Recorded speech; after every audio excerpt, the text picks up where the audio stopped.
Alright, and hello everyone. Welcome to another session of Analyzing Pokemon Generation 1. We're starting off where we left off last time, in Pewter City. I'm not gonna remember all the names of the cities, unfortunately. I know like Pewter. I think the second one is Celadon. And yeah, I'm not good at remembering names, so we'll just go along with it as it goes along. So finally, we've reached the first city. Like, we took an entire hour to do so, but you know, here we're taking our time. We want to stop and smell the roses. For example, how many of you have actually tried reading these signs right here? I sure haven't. Any Pokemon that takes part in battle, however short, earns XP. That's very useful information. Like, by that I mean it's terrible information. Like, yeah, you figured that out. So can you imagine going the whole way here just to read this sign, and it tells you that Pokemon learn experience points. So this is a problem with tutorials in this series. Like, why would you have a sign telling you to gain experience? I guess when it's hidden, because of course this mod adds you an experience bar. Let's get into a battle right here. So experience bar wasn't added until Generation 2. So I guess that's why it had a sign there, but it's still a very, very odd decision. Let's just finish this battle here. And so if you know about the city, the main objective here, the main viewpoint, the main thing everybody remembers is the gym battle. That is Brock. Let's go inside and visit Brock. And so, gyms are an interesting concept. I guess their equivalent is like the generic RPG boss. You know, the big bag that you have to fight. Let me just make check. Okay, yeah, look, everything looks fine. Okay. So it's the first major boss. And in order to make it more visually appealing, they created these gyms. I guess it's like a boss arena. In this case, it just gives you an idea of what's inside, which is a bunch of rocks. So this is actually the first time you ever see a rock type. And so this is probably the mechanic that focused this first boss, the developers wanted you to introduce, was type resistances and weaknesses. And you think types are a very big thing. Because when you first start the game, your starter that you have to pick is from 3 different types, and it has its own upsides and downsides. And they even tell you, so easy mode is supposed to be Bulbasaur, medium is Squirtle, and very hard is Charmander. And the entire reason for that are actually the gyms, specifically this gym and the second one with Misty. But I don't think that's a very good difficult selection. Like, I guess it's the equivalent of a class selection system from, let's say, like Final Fantasy? Not really, but let's say like the classic Thief, Mage, and Warrior. But, so, okay, let's say you pick whatever star you have and you go to the first fight right here. This is the first trainer. Now he sends you a Diglett. You probably have no idea what a Diglett is. Like, what is this thing? So you attack him with normal attacks, you do fine, and you beat him. Same thing sounds true, we have no idea what this is, no idea what its resistances are, no idea, it just uses normal attacks, just like everything else. So you just spam whatever hits. Like a horn attack. Oh no, I'm very bad fighter. I'm sorry, I'm so bad at this game, I have no idea what I'm doing. And use Ember. Let's see, does it say it's not very effective? No, you win anyway. So this is like the lead up to the main boss battle. You fight these ground types, and this doesn't really tell you anything. Except, I guess, if you have Bulbasaur and Squirtle, because then you get super effective moves. But otherwise, you don't learn anything, because the normal attack is still effective. Now, I wonder if I should try losing to Brock. Well, I'll beat him anyway, because of my moves. But, okay, first let's clarify something on my current party. So let's look at my Charmander. This is what I start with. So he gets Scratch, Growl, and Ember. First move, Scratch, normal type. It's not gonna do anything. Growl, second one, has some utility moves, but you can't win the fight with that. Ember, that is gonna do something, but it's not very effective, so it's not gonna do very much damage either. When you play this game for the first time, what you probably did is just spam Ember if you pick Charmander. And so that doesn't tell you anything about type effectiveness or weaknesses. It doesn't teach you typings. What I guess it does teaches you in a kind of offhanded way are special attacks against normal attacks. Except you don't learn that either, really. Because clearly what you're supposed to learn about here is type effectiveness. So, okay, let's start the battle. It's probably... Oh, I'm gonna have to switch. Yeah, so he talks about rock types. And keep in mind, this is the first time so far that you've actually met a rock type. And so, let's say you have Charmander in there. use tackle. So you scratch. Okay, so you scratch. Oh, it doesn't do anything at all. Uh-oh, I'm in trouble now. He uses buff moves and all kind of stuff. So use Growl before, so you know that doesn't do anything. So okay, let's try using Ember. How does that do? Oh, that does more, but not much. See, critical hit, Ember, it doesn't do anything. It does get burned though, so I can win using that. But yeah, you're not learning anything here. So then you think, okay, I have to change up my strategy. You know, use a different Pokemon. So let's say use Tackle. Again, doesn't do anything. Okay, Horn Attack doesn't do anything. Double Kick. Okay, that does something. So there you go. I use Double Kick and I win. Now, Nidoran learning Double Kick. This wasn't added until Yellow version. Like originally, it learned it very, very late. In fact, let's look at it right now. Okay, let's check Nidoran.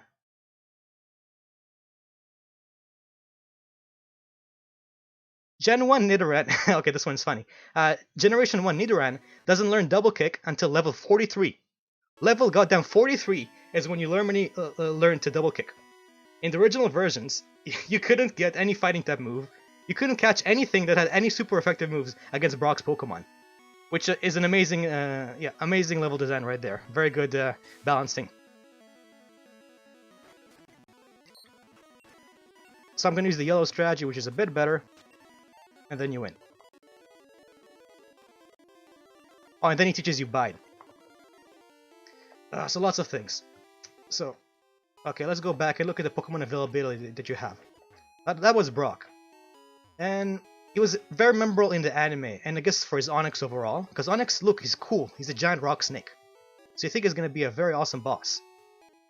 And if you look at the stats, like Onix has gigantic defense. But pretty bad everything else. Like Geodude actually has a higher attack bonus. As in, like Geodude has 90 attack, Onix has 45. And it's so overwhelming later on. Like this thing they introduced right here, because Onix is supposed to be the first major boss, your first hurdle to teach you that type effectiveness matters, and you can't spam normal attacks. So because he's the first boss here, he was crippled for the rest of time, and then you can never use Onix for anything cool ever again, which is very, very unfortunate. But I think it's an example that in general, Game Freak values the experience more than it does the competitive advantage or balance overall. What matters is Onix's role in this game, and that is the first boss as Brock's Pokemon here, not his viability or the lore or anything else.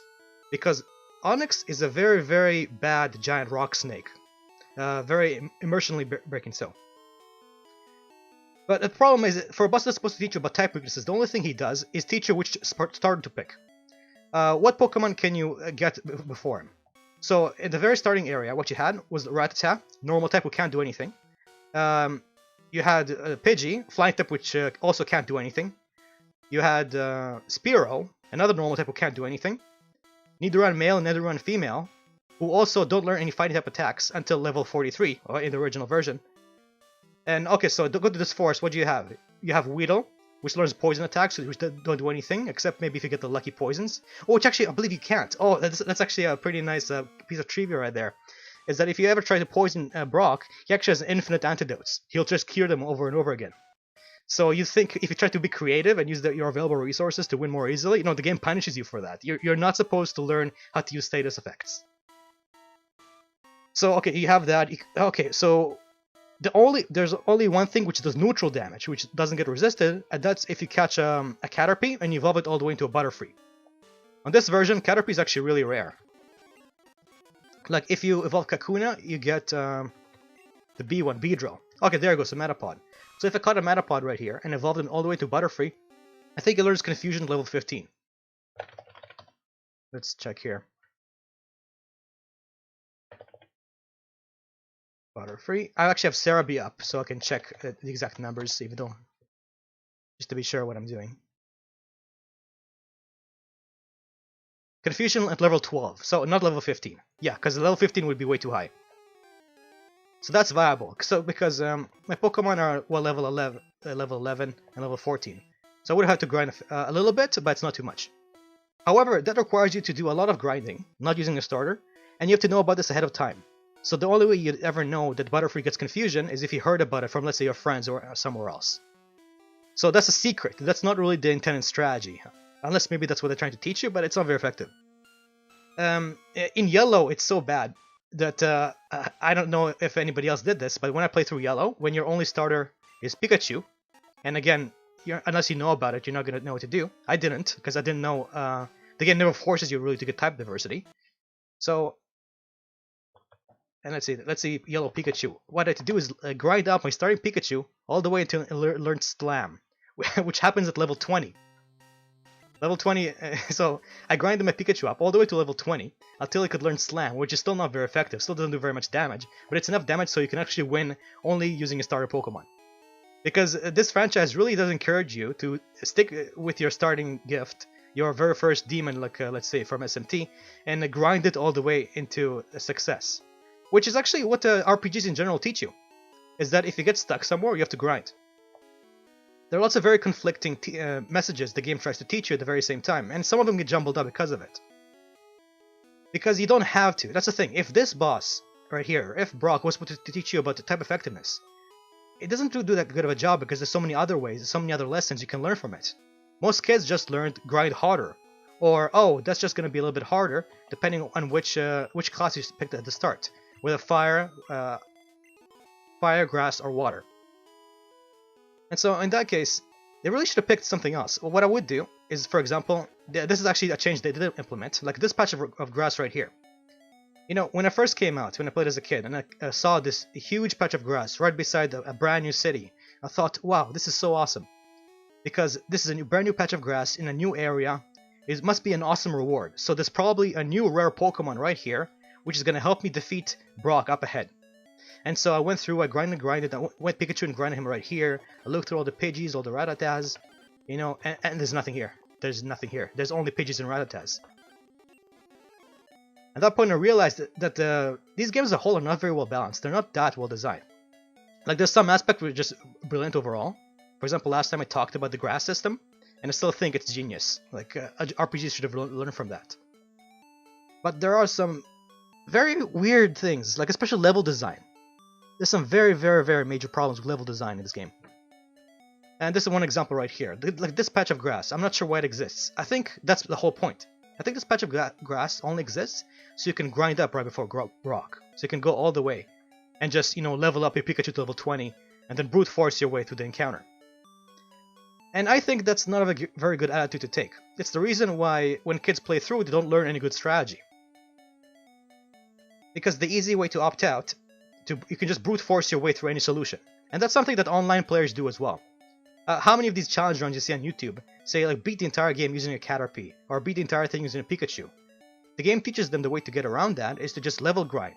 And so that's what you do, you just grind.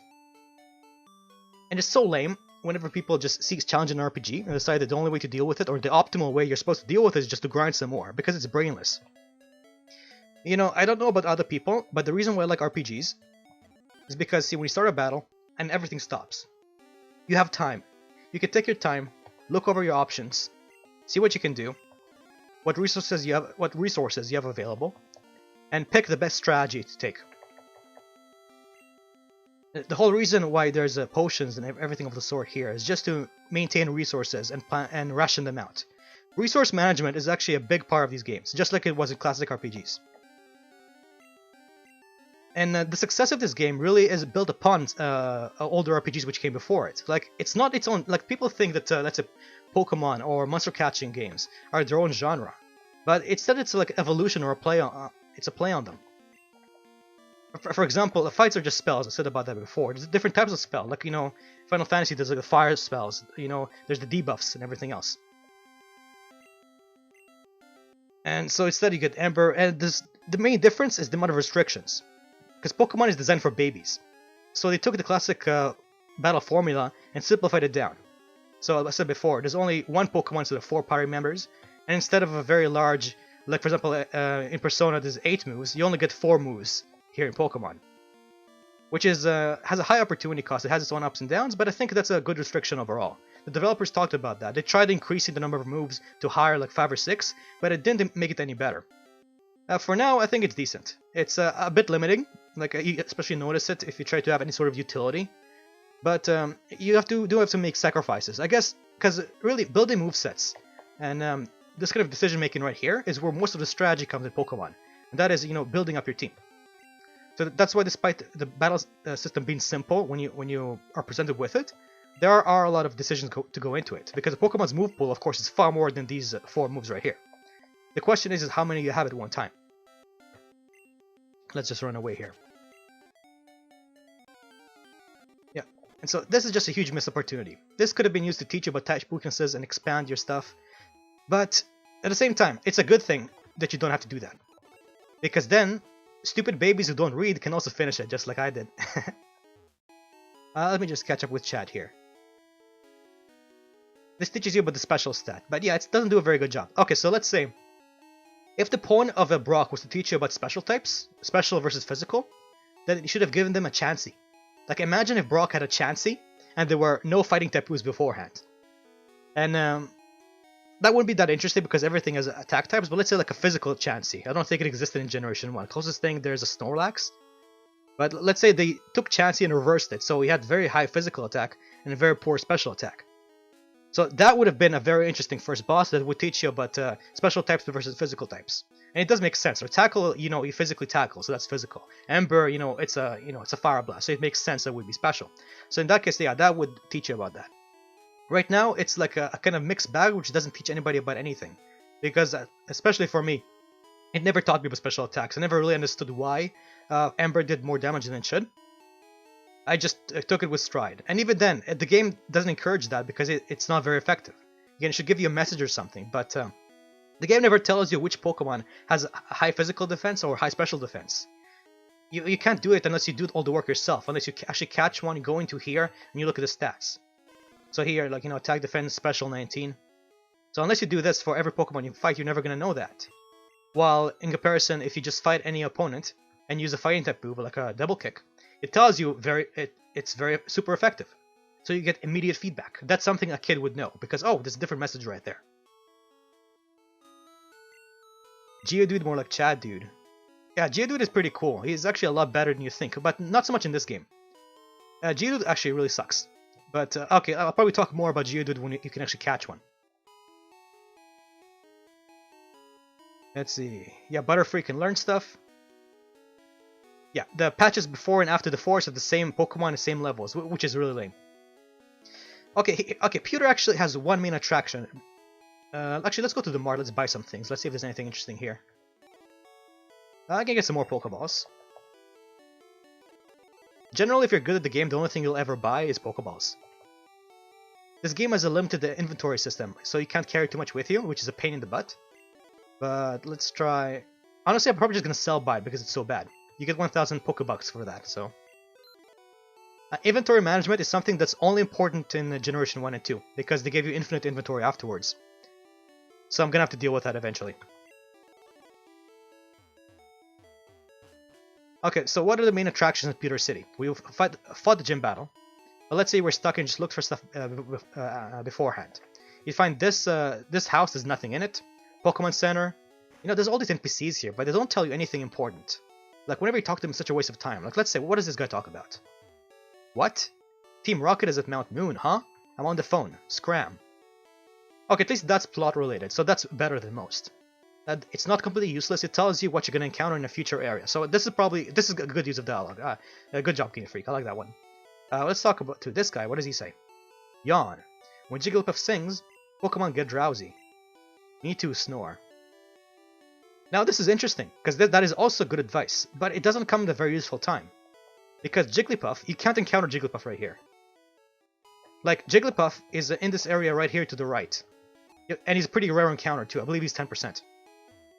So again, this could be used as foreshadowing, but you should have this guy maybe in the next Pokemon Center.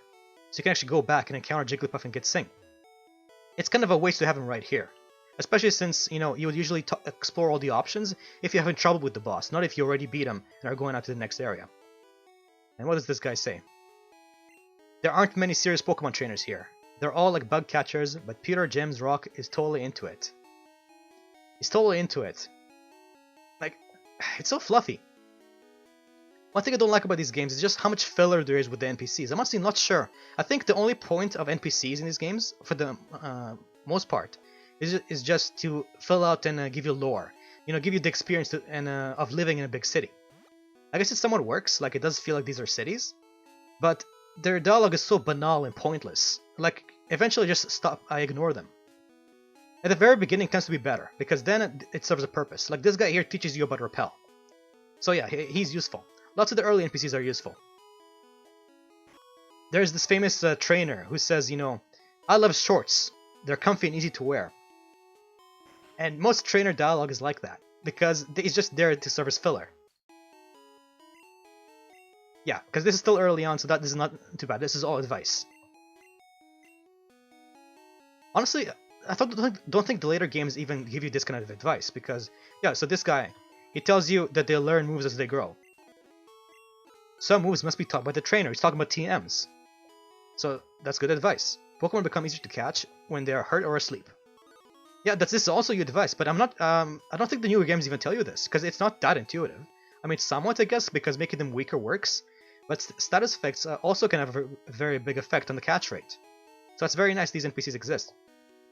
Especially notable the kind of things they don't tell you about, such as the hidden mechanics like EVs and IVs. In this generation, it's called DVs. So you explore all around, and from what I remember, the NPCs here aren't very useful.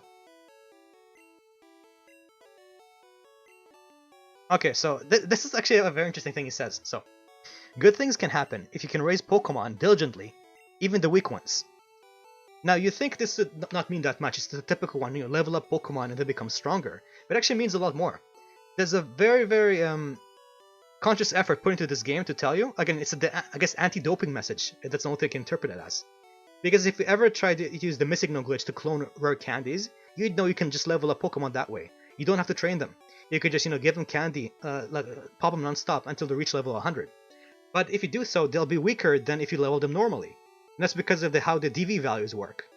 Each time you defeat a Pokemon, it actually gives you a small boost to your stats. The game never tells you this, but it does hint into it indirectly through people like this that tell you, again, hey, don't take shortcuts, train a weak Pokemon to be stronger, and you'll get a bigger reward. Don't catch a Metapod, catch a Caterpie, raise him up, and he'll be better than if you just caught a Metapod. And again, I actually really like this message. Like, this is probably one of the few things that it portrays pretty well with game mechanics. This is how you tell a story. You send the message using only game mechanics and the way you're encouraged to do things. I quite like this. So a shady old man got me to buy this really weird fish Pokemon. It's totally weak, but it costs 500 bucks. I think I'm changing my mind. I think the NPCs, at least in this city, they're very good. Like, everything they say here has a purpose. They all either foreshadow something in the future, tell you a bit more about the world, or how everything works. So yeah, actually, I really like these NPCs. They're really good. You check them, and this guy tells you to check the museum. Okay, this is something I disagree with. Oh, because see, yeah. So the only thing he does is show you the museum, and aside from the gym, the main attraction in this area is this huge museum. So what happens if you go inside? So first of all, it costs you money. So you think, okay, you have to pay money to get in there. Even the Pokemon Center doesn't require that. So something awesome must happen if I do this. And I think everybody who ever played this game thought, okay, there has to be something inside this museum. Everybody points to it. Is this a huge, amazing building? There has to be some reason for it to exist. So let's go inside the museum. A spoiler: there's nothing in here. Like, what there is visual eye candy. The purpose of the whole thing is eye candy. Because if you go here and you examine the exhibits, whoa, fossils! I'm not gonna lie, as a kid, these fossils were amazing. Because I thought, whoa, what is this thing? It's so cool! But this is not even the Pokemon that you can catch. These are just the bones. It's a completely custom sprite that exists only to, I guess, hint you at maybe... Because it doesn't look like this. Like, this is Aerodactyl, except in a bone form. If this was supposed to hint at, let's say, resurrecting them, then it should have been just, a picture of the Pokemon. So you think, whoa, this thing existed at one point? I wonder if there's a way to catch it. Aerodactyl fossil, a primitive and rare Pokemon. Oh, it's got corrupted. I don't think that's on purpose. That might be because of the mod. Because, yeah, that's supposed to be Kabutops. I don't think anybody actually playtested this part because nobody cares about these fossils. So what does this guy say? That is one magnificent fossil. Great NPC right there. See, that's what I'm talking about. Very useful use of space right there. Moonstones. So he's talking about moon landings. So, wait a second. Could this be moon landing propaganda? Like, these children's games, what are they trying to teach us? So according to this guy, 1969, the first lunar landing. But a color TV to watch it. Dun. Are they trying to tell us that something happened there? Something is there supposed to take something from here? So it gives us some lore about Mount Moon. I guess that's something, because this actually relates to Mount Moon. In Mount Moon, you can buy moonstones, which do something. But oh yeah, and the whole backstory of Clefairy is that it's the moon Pokemon. It's supposed to come from the moon. I want Pikachu. It's so cute. Now here's another disappointing thing. So this lady right here, she says she wants a Pikachu. So I thought, hey, could this be a secret trade? Like if I catch a Pikachu and bring it to her, will she give me something? And the answer is no. She doesn't do anything. I think there's only one case where if you get a certain TM or a certain Pokemon, and then you actually get an item in return, and that's Mimic very later on. Like why is this a couple here? Like, why is there a lady asking for a Pikachu, and a daddy telling her he'll catch her one, instead of Space Center? What did these two have to do with space? Like, this doesn't have to do with anything. Like, if she at least told you where you could find Pikachu, like, let's say, hey, you want a Pikachu, you can get them in Viridian Forest. Or, let's say, I want a Pikachu, and then daddy says, oh, I'll get one in Viridian Forest. So this could be a very useful source of information, because you wouldn't know where Pikachu is normally, because he's a very rare encounter. In fact, let's see how rare he is. Pikachu is, let's see here. Come on, Cerebi. Okay, it doesn't show it easily. Okay, he's a 5% encounter rate. So on average, you have to encounter 20 Pokemon before you'll see a Pikachu. It's not that bad. Because especially later games, I really love going with like 2%, 1% encounter rates. Like those are cancerous. Like, no. Like, no game should do that. Not with something you're supposed to, you know, that's not an ultra super secret. But later gens have gone crazy with 1% encounter rates. The only thing, like this mod uses some of them, but it's only for Pokemon you're not supposed to catch in this version. Yeah, no, the NPC is color TV propaganda. Yeah, color TVs are the best thing, yeah. It's Buzz Aldrin. If you tell him no, he'll challenge you to Pokemon battle. Yeah, so the whole point of these is just immersion. But that's wasteful. Like, when you design a game, everything should have a purpose. Everything should have serve a dual purpose. Because beforehand, all the NPCs perform other functions in addition to immersion. Like, let's say Pokeballs, they also serve immersion. Like, everything, like the type of Pokemon you encounter in each area is for immersion. But they're still related. They don't waste your time. When you talk to this couple right here, it wastes your time. There's no purpose to this at all. So we have a space exhibit now. Okay, why is there a space exhibit here? Like, what is the point of this? There's no items here, so that's the thing. You know, if they wanted you to explore this and reward the player for exploration, how it's usually done is through items. You know, you give them resources. So again, what I would have done is, for example, like, hey, let's say you put a hidden item right there, or you have a guy in here who gives you, I don't know, like a moonstone. That would have been so cool. Then it means you were rewarded for looking at every nook and cranny of the game. But you don't get anything, you get jack shit. And this is so disappointing. Like, this got really bad in later generations, especially in Sun and Moon Generation 7. I remember there was this giant hotel, or like some kind of abandoned storage area. I went in there, I looked around every nook and cranny, and it was empty. There was nothing there. Like, it was such a big building. I thought, surely there must be something interesting in there, and it's not. And you might be thinking, well, oh, duh, it's the point, man. You know, not everything is going to be interesting, it's realistic. This is a video game. I'm here to have fun, not to learn how to fill my taxes. Yeah, in real life, you know, museums and storage houses are boring. But this is Pokemon, this is an RPG. Everything is supposed to be fun. And they could have turned this into fun, but it's a waste of time. In fact, it's such a waste of time. Whenever people play this game, they usually just skip the Space Center because there's nothing here. The interesting part is right there, behind the counter. This is the one upside. This is the one interesting part of the Space Center. Is if you walk to the right, you can see some guys there next to a fossil amber. And then you follow and you think, oh, what's this? There's another building right there. That must be how I get inside. So you try to go walk around, but you're blocked off by this branch right here, by this tree. And that's one good thing. This is progress gating. It's again foreshadowing. This is the interesting building in this area. And honestly, they probably should have just gotten rid of the museum and only had this lab right there, and just blocked off, or just some guys hint that, oh, you know, I wish we could get in there because this is the interesting area. Is to revive fossils. Nothing there. Yeah, lots of wasted space. Oh, what does this lady say? It's rumored Clefairy came from the moon. So there you go. Why is this lady here? Like, she's talking about the moon. She should be in the space center. That makes more sense. Like, this place should be all about, you know, Mount Moon and the lore and everything else. It's just weird. It's very inefficient. I definitely would not have chosen this.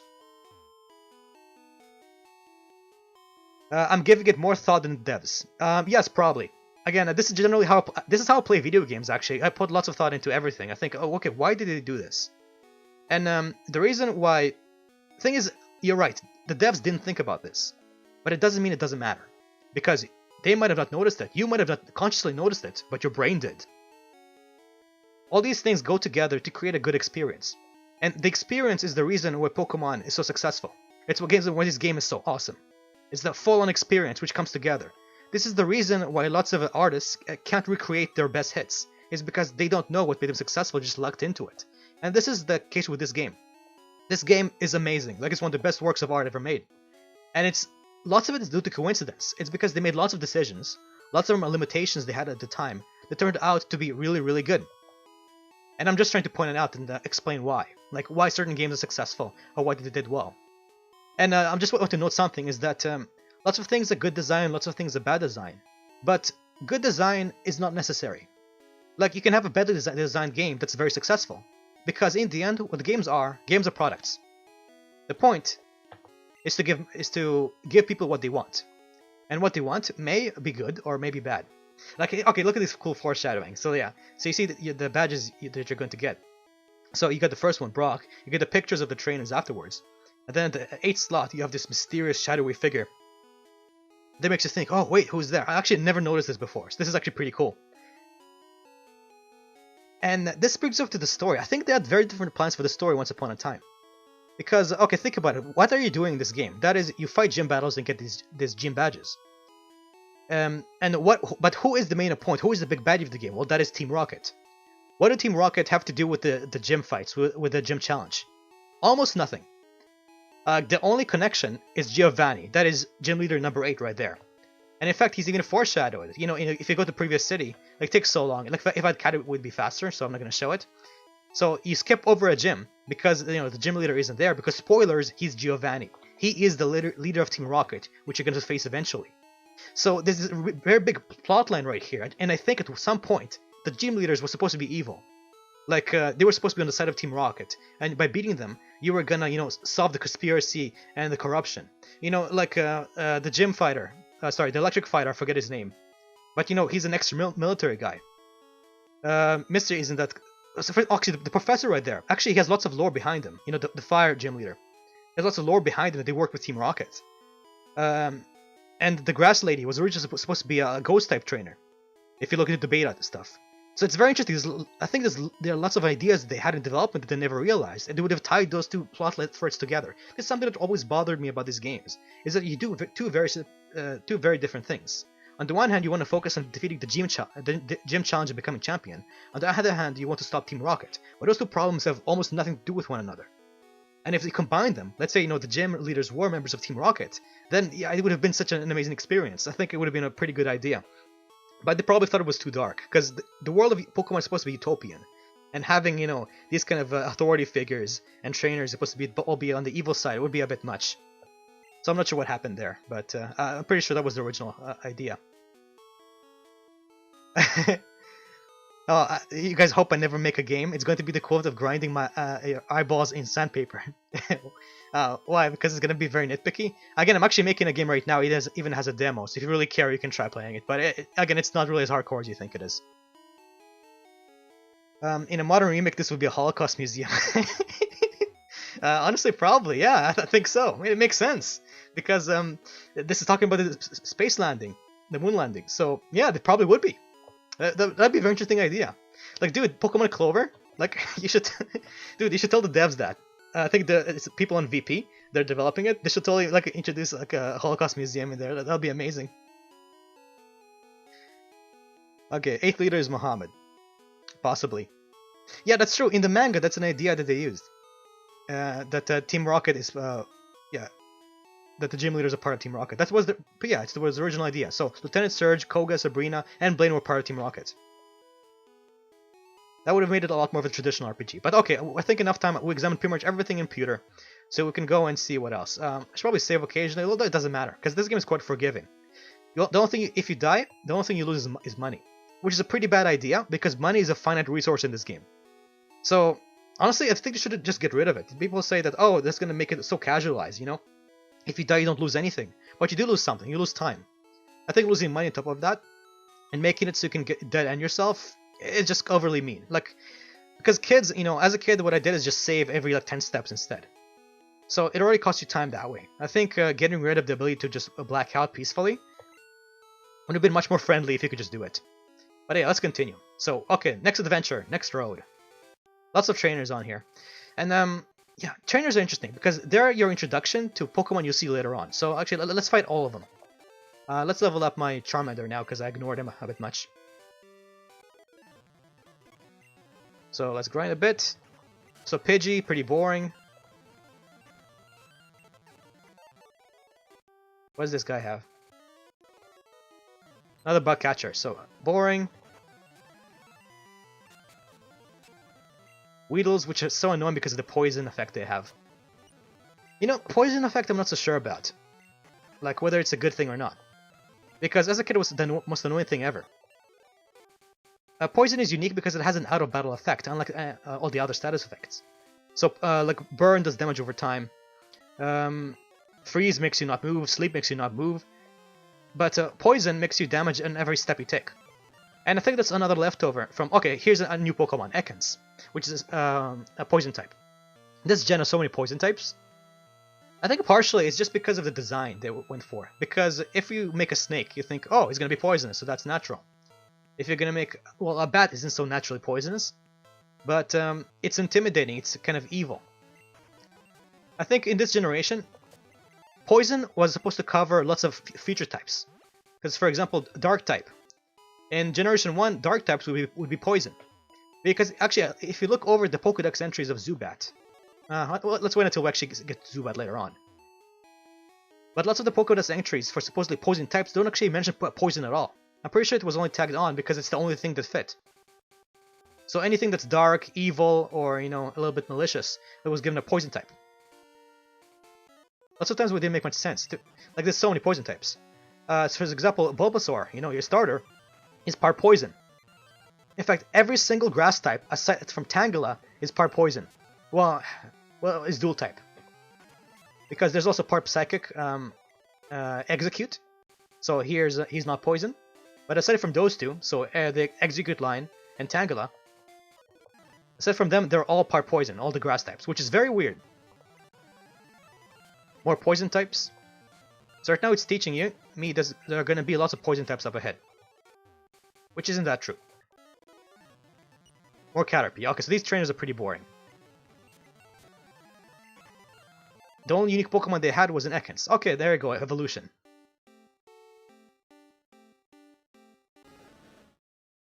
Charmander evolving to Charmeleon.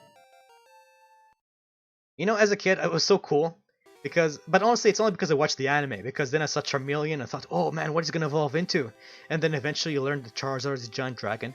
Dude, it was the coolest thing ever. Like, holy shit.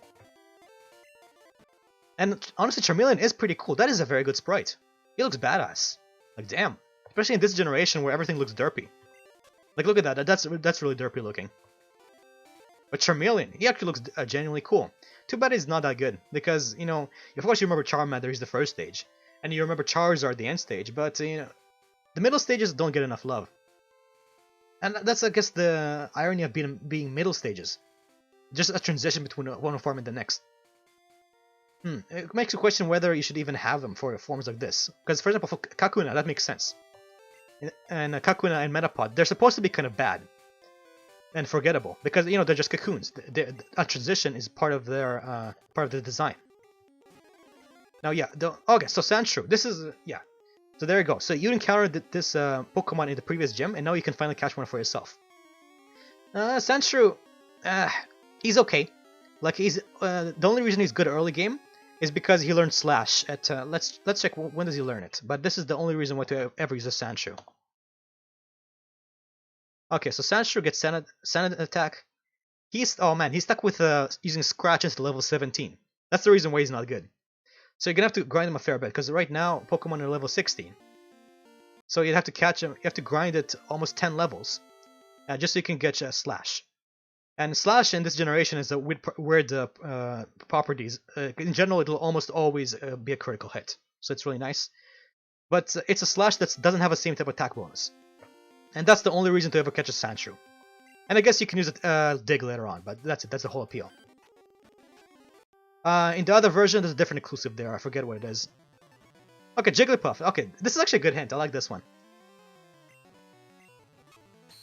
Okay, so let's try using Double Kick on him. Good, that works. Because it happens that the Jigglypuff actually can be caught in this patch of grass where that lady is.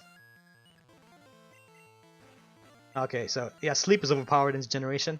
The mod made it a bit more balanced. Because now, yeah, you can wake up and attack on the same turn. This was added by the mod. Originally, it will take you a whole turn just to wake up. So you know, it would be interesting if you could actually catch Jigglypuff before the gym battle. Like, can you imagine? Let's say instead of having Jigglypuff here, what if Jigglypuff... Oh, okay, another trainer. So in that useless patch of grass we saw before, like what if you can catch Jigglypuff, like right here? Now that'd be interesting. That would give you another strategy to use against Brock. But that wouldn't be a good thing if you wanted to focus on the type effectiveness. Because again, that doesn't teach you anything but type effectiveness. But if you want to show a diversity of strategies could work to solve a problem, that's another thing that could be. That's another way to design this fight, is to say, okay, Brock, here's a giant wall for you to face. So, and there's lots of different ways. Here are all the options you have. Choose whichever one you like to bypass him. So using a Jigglypuff and its Sing, especially since the lady over here actually tells you that Jigglypuff can sing. And if you ever fight it, you see, oh wait, Sing is really powerful because it makes your Pokemon sleep and not be able to move. So that would have been very interesting, because Jigglypuff sucks. Because I'm pretty sure, yeah, the only upside of it is that it learns Sing, which other Pokemon can do later. Which helps you with catching Pokemon, but by itself doesn't do anything because his offenses suck. It doesn't get some upsides of being normal type, it gets a good move pool, but that's it. Jigglypuff is such a missed opportunity, because he was so huge in the anime. Like, even in the movie, the Detective Pikachu movie, they really shelled him, probably because I'm pretty sure the creators there watched the anime as kids, and they saw the whole deal with Jigglypuff. And Jigglypuff, you know, the whole singing thing. He's so underwhelming because singing isn't even unique to him, because lots of Pokemon learn Sing. If it was his signature move, it would be something else. But, I don't know, Jigglypuff is so underwhelming. He could have been a lot more. As is, he's just a worse version of Clefairy, which, yeah, Clefairy learned Sing too. So yeah, just ignore Jigglypuff and get Clefairy instead. Clefairy becomes a monster in later gens. Actually, it's a real comeback story. I never thought something like that would happen. Yeah, the tunnel. So there you go, foreshadowing what's ahead. These are good use of NPCs. This is how they should be used. Because it tells you that, you know, it's gonna get even worse in the future. This is a pretty long patch, but so far all the grass has been optional. And the only mandatory challenge has been the trainers. I don't think there's anything here. Yeah, I'm pretty sure there isn't. Just Sandshrew the same stuff. Jigglypuff is also present here, I believe. But that's about it. So there's no reason to grind anything. Let's talk to this lady right here. Okay, so again, this tells you that you're gonna catch Geodude inside there. I'm not sure that's a very useful hint, because of the way the tunnels are designed in this game. You're gonna figure that out anyway. But I guess it's something. Okay, let's catch up a bit. Poison was the original Dark. Yeah, I think so. Kanto is a transition with metropolis cities and more traditional Johto next to it. Yeah, I guess early on. Yeah, you're right, at least design-wise. But obviously they didn't come up with Johto in this generation. So they made it more of a contrast in the later, especially in Generation 2 when you come back. Like pollution was a very big angle they played at, with some areas, you know, now having a poison Pokemon. So yeah, it's kind of a theme they they added onto it later on. It's low tier. Which low tier? It's better if you give it context, because I don't really read the comments as soon as they pop up. We're probably talking about either Jigglypuff or something else. Is it normal the strongest type in Generation 1? No, that's Psychic. Normal is actually really good though. Like Tauros is the MVP of a PvP. So it's just a pain to catch though. Like, don't use him in single player. He's horrible to catch. You can only do it in the Safari Zone. Like it's a nightmare. I tried once. Like no, and he's not even that good for a single player. Like honestly, yeah, he's terrible for single player. I tried it once. I will not recommend. I'll probably explain why later. Tauros is strongest, yes, Tauros. Ground. No, the ground is not very good. Mostly because ground type Pokemon are not very good. Like Earthquake is awesome, but like, are there even any good ground types? Like they're all tend to be partially rock. Okay, that's another thing, is the whole idea of ground type and rock types. I'm pretty sure at some point is that ground types and rock types are supposed to be just one type. Because, you know, if you go to the rock gym, well, what is the first trainer? He doesn't have rock types. He has Diglett and he has Sandshrew. Those are ground types. So technically, you know, Brock is the ground type gym leader, not rock. It only made sense if once upon a time they were the very same one. But then imagine the design moves, let's say like Earthquake. And they realized, wait a second, so shouldn't Earthquake, to make it balanced, it should so powerful, let's make it like not hit flying types. But then you have moves like Rock Throw. You think, oh wait a second, how come Rock Throw doesn't hit them? Well, because it's ground type, but it's immersion breaking. So they probably decided eventually to split off ground and rock types. But then of course that brings up a problem, because then you have to split the defensive types as well. Every single rock type in this game is also ground type. And I think they kind of probably they stapled the ground type onto other Pokemon later on. Because you can totally imagine it. I mean, he kind of looks rocky. I could imagine a universe in which Diglett and Sandshrew and so on were actually rock types. You could probably do something like that. Yeah, but that's interesting to think about. Yeah, Tauros was super strong. Yeah, but again, in multiplayer, not so much in single player. He's a pain in the ass. Like, some Pokemon are just really not practical at all to use in single player. And Tauros is one of them. This is a single player perspective. Like, I could talk about PvP, but PvP in this game is really bad. Like, it's not the reason why it's popular. Like, the fact this game has an active PvP scene is a miracle in itself, because it's so badly balanced. Like, there's really not a lot to it. Okay, so, I'm probably gonna start talking to NPCs now, see if they have anything interesting.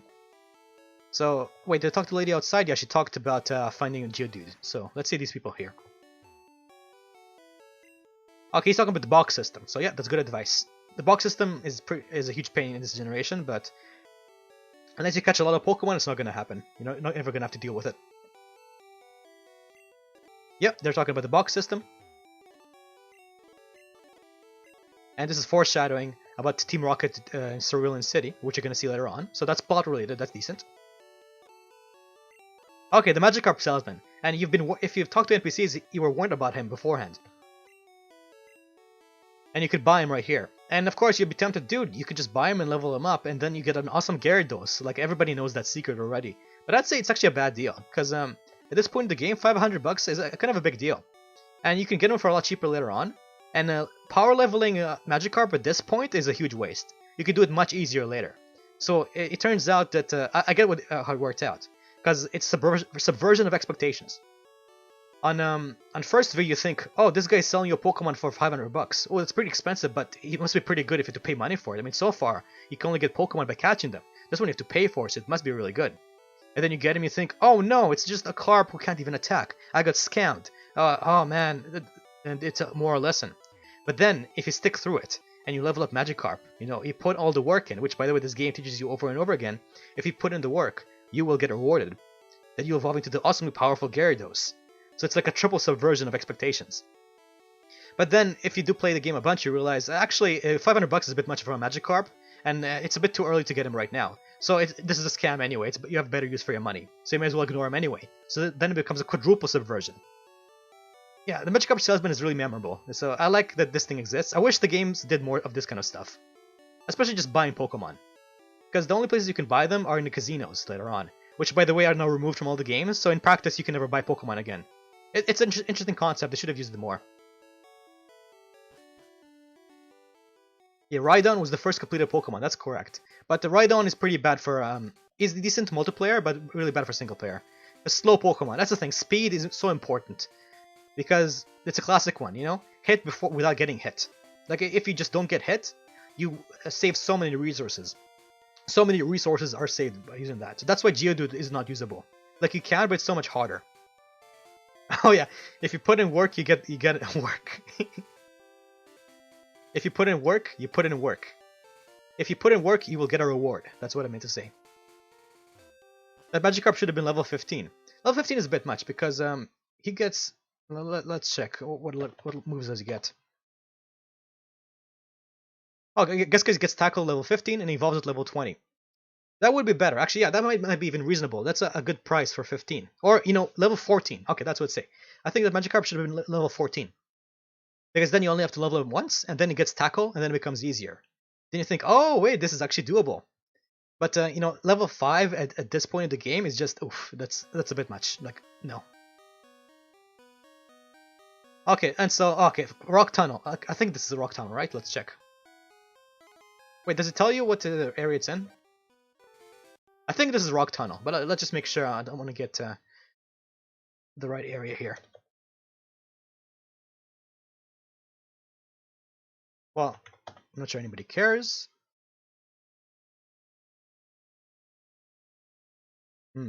Okay, I don't know. I'm gonna call it Rock Tunnel. But this is the first, I guess, proper dungeon in the game. This is where Pokemon shows its roots as a classic RPG in the style of Final Fantasy. Because you finally get those dreaded random encounters. The ones that are everywhere. Man, I hated the dungeons in that game. In Final Fantasy. At the very least, they had the upside of making them, the encounter rate... Okay, never mind. No, the encounter rate is horrible. You see that 2 steps? And then you get an encounter. Water Gun. Now this is interesting. Who here remembered that Water Gun was a TM in Generation 1? Why the hell is Water Gun a TM? Like, man, that's pretty stupid. But actually, does he learn it? No, he doesn't, because I'm pretty sure. But yeah, there's such a weird design decision. Water Gun. This generation, I believe it's a base 40 power move. Is a TM. Man, Generation 1 is something else. They were just really trying to experiment. I'm not even sure why. Like, why is it here? Like, why would you give you Water Gun right here? I guess it's if you pick Squirtle, you can give it to him, because I believe Squirtle only gets Bubble. Because let's see. So Squirtle gets Bubble at level 8, which does 20 damage. No, he learns Water Gun at level 15, so there's no point to it. I'm not sure why Water Gun is a TM. And why is it here? Like, this would make more sense if it was available, let's say, like before Brock. Then you can teach Water Gun. And then, you can teach different moves in order to get super effectiveness. But I don't think you can even catch anything that learns Water Gun. Actually, do you? Okay, let's check. Do you even learn what learns Water Gun in Generation 1? Oh, actually, yes. Rattata can learn Water Gun. And, Nidoran can't learn it, but Nidorino can. So if I evolve my Nidoran, and at level 16, that's a lot of grinding. So that's a bit impractical. So those are the early Pokemon that. So yeah, so you could actually teach it to before Brock. So yeah, that's what they should have put it. Why here? There's no point. There's literally no point in having Water Gun here. The next gym leader is gonna be Misty. I guess the idea is because there's Geodudes in this cave. So if you teach Water Gun to something, you can kill the Geodudes more easily. But it's still bizarre. Like the Geodude is not your main problem in this cave. It's gonna be Zubats. So it should be like Thundershock, if anything. It's bizarre. Like, I just don't get this stuff. Oh, Mount Moon. Okay, you're right. It's Mount Moon, not the Rock Tunnel. Yeah. I'm very bad with names. Yeah, tons of Pokemon can learn it. But still, it's not a good move. It's a base 40 water move. Like, unless you get same type of attack bonus, you're not going to use it on anything. Or unless somebody's weak to it. But again, what's going to be weak to it except Geodude? It's going to be useful in the area before, not here. So, like for example, yeah, and there's a bug trainer inside Mount Moon. That's a... Man, it sure is great to have Water Gun on me. Water Gun would be really useful right now. Okay, I need to train my Nidorino as well. Clefairy! Now, this is a nice one. Good foreshadowing that Clefairy exists in this cave. Oh. And see, look, like I just said, Clefairy learns Sing too. And even learns it at level 14. So why does Jigglypuff exist? It's so confusing. Like, Jigglypuff is just a worse version of Clefairy. Like, it's so weird. Like, it does already exist in this game. Some Pokemon are effectively worse versions of others. But usually, you know, they're ones you catch early on versus ones that are available much later. Right here, Jigglypuff is available in this patch of grass, right outside Mount Moon. And then Jigglypuff, and then Clefairy is available right inside over here. So it's literally just a walk over, and you can catch a superior version of the same thing. Again, a very odd balance decision. And Zubat. Zubat, actually, I believe Zubat is not even... Yeah, actually, let's look at the Pokédex entry. I think Zubat is a Pokemon that was not originally poison. Like, he doesn't actually have any poison abilities. Because let's check now. Zubat. Okay. So on level up, he learns Leech Life, Bug type move. He learns some normal types. He learns Confuse Ray, which is Ghost type. He learns Wing Attack at level 28, and Haze at level 36. Wow. You know, level up movesets are terrible in Generation 1. Like, holy moly. Yeah. And Golbat, if you evolve as early as possible, only learns Wing Attack at level 32. Which, oh yeah, and I forgot to mention, in this generation, Wing Attack only does 35 damage. So it's worse than Tackle. Like, Wing Attack is actually worse than Tackle. Like, holy moly. And so, let's see here. Okay, any TMs? No, just Toxic. He doesn't learn any... What about the Pokédex entry? Anyway, I read the Pokédex entry before, and it doesn't even mention that it has poison in its system. It doesn't learn any poison moves or anything else. So if this was a later generation, then Golbat would be a Dark type. It's pretty crazy to think about, but yeah. Okay, let's continue on. More Zubat. So Escape Rope. Now in dungeons, Escape Rope is a useful thing, because it's the way to return back, but I don't know, the problem with it is that it's too finite. Because you're always afraid of using Escape Rope because it takes up the item. You only get one of them in this dungeon. It doesn't even save that much time. So you're encouraged to hoard, because they're so rare, and they're not that cheap to buy. I think they cost either 550 or 350 Pokebucks.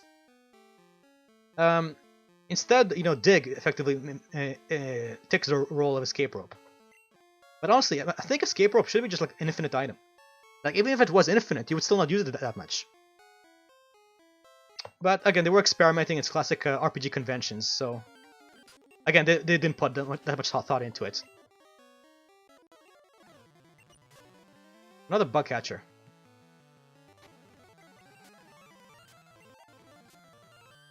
Butterfree's Bug Flying and only learns Whirlwind in Generation 1 for Bug Flying moves. Yeah, there is a severe lack of flying moves in general in this generation. Like, the only good one is Drill Peck, which is exclusive to 2 lines. Like, almost nothing learns it.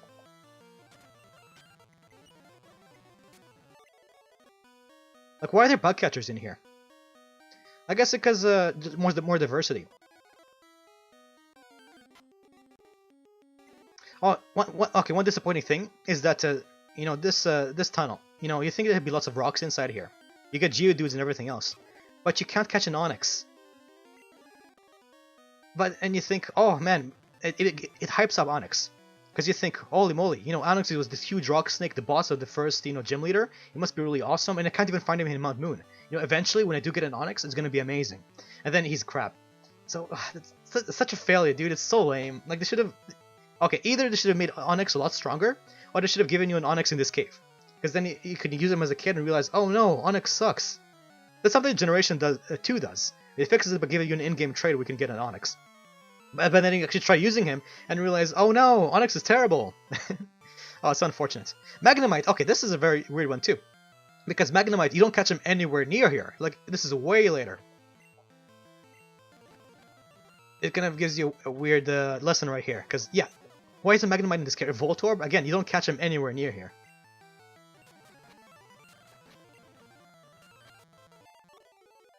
Oh, and Nidoran evolved into Nidorino. Now, Nidorino is interesting because okay, I'll find the Moonstone. He evolves using Moonstone, which you can find in this cave. So I guess I'll talk about it more when I actually get it. Okay. Oddish, man, I love Oddish. You know, when replaying this game, I realized Oddish is an awesome Pokemon. Like, unironically, I think Oddish is now one of my favorite Pokemon out there. I'm actually gonna catch one when I get an opportunity to. Bellsprout, it's actually better in competitive, but He's not as cool. Oh, look at that. It looks so derpy. He's so lame. Oddish, yeah, he's the real deal. He's the man. And if you notice that the trainer's actually switching Pokemon, that's because of the mod. It gives them a bit enhanced AI to make it a bit more difficult. Normally they don't switch. I think some trainers switch, but only randomly. The AI in this game is very odd. There's severe lack of bug moves as well. There's severe lack of lots of types of moves. Again, it's not very good balanced. Not very well balanced. My bad.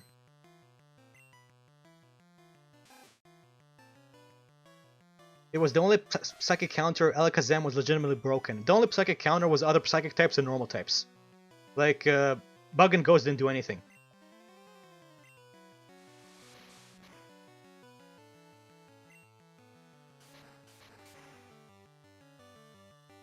Yeah, randomly checked and I'm streaming.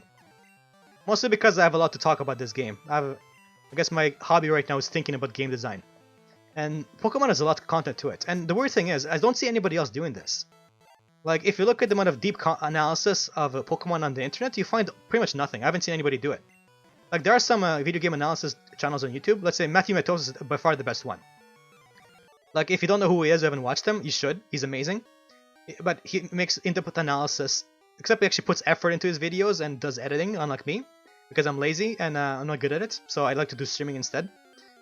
But yeah, he's amazing. But he doesn't look into games like this. Here I might actually be able to use an escape rope to go back and save time. I might do, because I'm never going to use escape rope otherwise. So let's use escape rope and see. Let's use it. The animation is so weird, you just spin around. Like, whee! And you go all the way back. Always made me wonder, like, how does that work? Like, isn't it literally a rope? Like, in later generations, you see pictures of the item, and it's literally a rope. So why does a rope make you, like, get out of a cave? I guess the idea is maybe you start the rope here, and you tie it, like, around your waist, and you walk inside there, and then you pull yourself out. Like, that's the only thing I can imagine, but the real answer is that the developers never thought about it, so, yeah. Butterfree is OP in the early game, entirely because of Confusion. Again, it's the move that's good, not the Pokemon himself. But Butterfree sucks, but Confusion is a very, very good move. And there's a Pokemon later on which makes use of it, much better use of it. Parasect using Spore. Oh yeah, Random Clefairy. That's actually pretty rare. Like, he's much more common on the later floors than up down here, but he's not very good. Like, he's okay, but especially until he becomes a fairy type in later generations, he's not the best. Let's see, Pokemon Deep. Dude, you can analyze everything with depth. The world is full with depth. The question is how much of it you want to see. It always exists, it always holds a purpose. Like, let's say, stock analysis. By themselves, stocks are not that complicated. People make them complicated with the amount of effort and the way they deal with them. In the same way, programming a game is actually really, really complicated. Do you know how much work goes into making a game? Like, I do. And it does take an immense amount of effort. Like, people, even making something like a movie. Like, let's say a movie is far simpler. But it still take dozens upon dozens of hours from hundreds of people. And people discourage film analysis on different websites because they say, dude, the movie is only 2 hours long, so how can you analyze it for 16 hours? Mahler does that. But the thing is, do you think movies took 2 hours to make? No, they took way, way, way more than that. These kind of works of art, they take some real passion and real thought and real effort. This game also took a lot of time.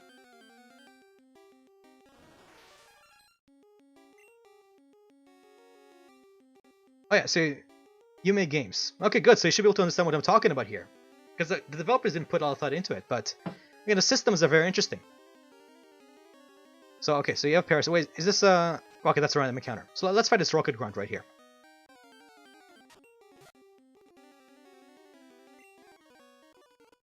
So I believe this is the first time you fight a Rocket Grunt. So story-wise, this is kind of a big thing. And it gives you a Sandshrew. Okay. So not very interesting. You already encountered Sandshrew before. So Rattata, again, typical thing. Zubat, oh man. What an exciting grunt, eh? At least in later generations they had like signature Pokemon. But here, he's just literally using everything he's seen up until now, and a Zubat he can catch off the cave. So this doesn't give you a very high view of Team Rocket Grunts. Does it even tell you anything interesting? Okay, yeah, just a vague foreshadowing. So the impression I think they're supposed to give you here is that Team Rocket is not that big of a threat. The first guy you meet, he doesn't do anything, and he doesn't have anything that's risky, interesting, at all, really. Yeah, Psychic type anything is OP in Generation 1. There's so many poison types in Generation 1. That's not the entire reason, though. Because, yeah, of course, that's one of them. There's so many poison types. But it's mostly because the type itself is just really good. Like, I'll talk about it more when I actually catch an Abra. And then you see just, it's so busted. Specifically, like, the Abra line is something else.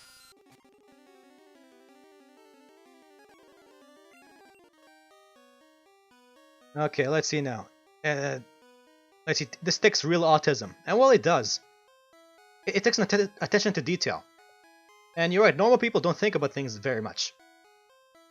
But if you want to understand how the world functions, you have to do, I think it's called holistics.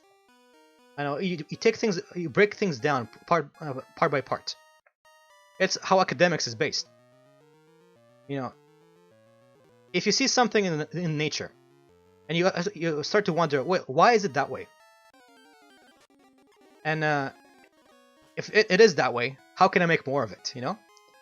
In order to understand the truth, you have to understand the world, and why things are happening. You have to look into it with eyes that other people don't. Because there's reasons behind everything. The question is whether you have the eyesight, you have the foresight to look into it. Mega Punch, this is also, again, interesting. I'm calling everything interesting. I think I'm overusing that word, but it is interesting. Because, man, I thought it was in later generations actually replaced this with a move tutor. Because there's a move tutor which can teach you both Mega Kick or Mega Punch, which you can choose between them. I think it's supposed to teach you about the choice you have to make between accuracy and damage. Because Mega Punch is a lower damage but higher accuracy, and Mega Kick is a higher damage but low accuracy. But they're both shit, so I'm not sure what's supposed to do. In practice, it doesn't do anything. Most people just don't use Mega Punch. Mega Punch is just the worst version of Body Slam, which you can get later on. And unless you're very desperate for moves, you're not going to use it. Like, I guess I could give it to Charmeleon, but I'm not, because, again, it's 85 accuracy, it's pretty bad. Okay, does this game have EVs? They had an earlier version called DVs. A difference is that it applies to all stats, and so you don't have to min-max. So basically, as you just fight Pokemon, your stats are going to get better. Like, without leveling up. And I think, honestly, I kind of like it a bit better than EVs. Because, well, if you play competitive, EVs are a big thing. Okay, so I think there's a hidden item somewhere. No, that's later, not here. But there's a hidden Moonstone. Actually, yeah. I forgot what I found. I think in the Ether. Yeah, here I found an Ether. There's another hidden item later on. There's a hidden Moonstone somewhere. But, yeah, we'll talk about that when I get to it.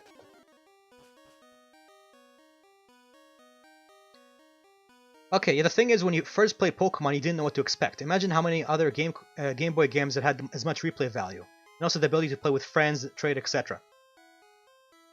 The reason why this franchise became popular is because of word of mouth. It's because they realized, holy moly, this game is actually really good. It's because they made so many right things, so many good gameplay decisions, so many good design decisions in this one game right here. And the legacy just carried them on until the modern day. It was that amazing. Alakazam is the best Pokemon in the game. Second to Mewtwo. Yeah, pretty much. Dragonite was pretty awesome. Actually, he's not as good as you think he is.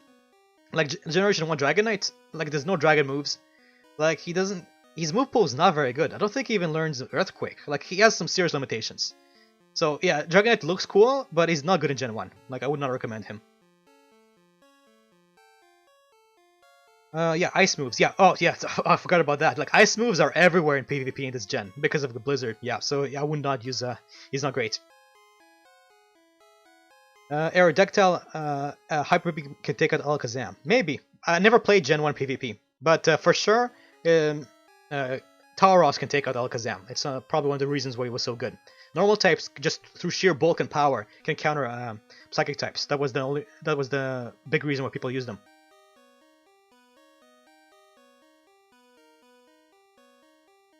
Let's see now. Pokemon was dated by Generation 3, that's an objective fact. I agree with that. However, despite it being dated, again, Generation 3 was already having lots of problems, yet it remained really popular. Like, people didn't care how dated it was. And people say like Pokemon is dead, hoy hoy hoy.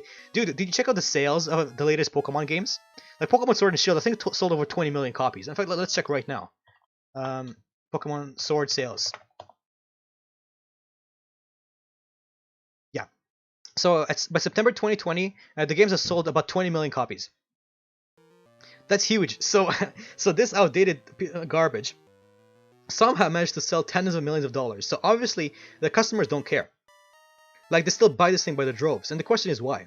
And I believe the reason why is because the base mechanics introduced in Generation 1, they were ahead of the time so much that even like decades later, people are still buying Pokemon. It's because the legacy. It's because the name of the legacy, that everything that started from this game right here. And I think this is the reason why. People complain that Game Freak, is too conservative. They don't change things enough. But I'd say that's the very reason why the games are so successful to this day. Is because Game Freak is incompetent. Like, if you play their other games, they're terrible. Like Little Town Hero, like, did you see that stuff? Like, Jumbo the Badass Elephant, like, they made lots of other games, they're terrible. And the reason is because they're not good at the game designers. They locked into a really good formula with Generation 1, and they kept rehashing it, and that's the reason why they're still successful today. If they ever did try to make radical changes that actually make use of their game development skills, nobody would buy their games. So it's actually a good thing that the game is archaic and dated, because the original formula still holds up. Like, again, I actually tried playing the old games recently, like Generation 1, 2, 3, and 4. Generation 1 was by far the most fun to me. Right here, I prefer to play this over Generation 4. It's just more enjoyable.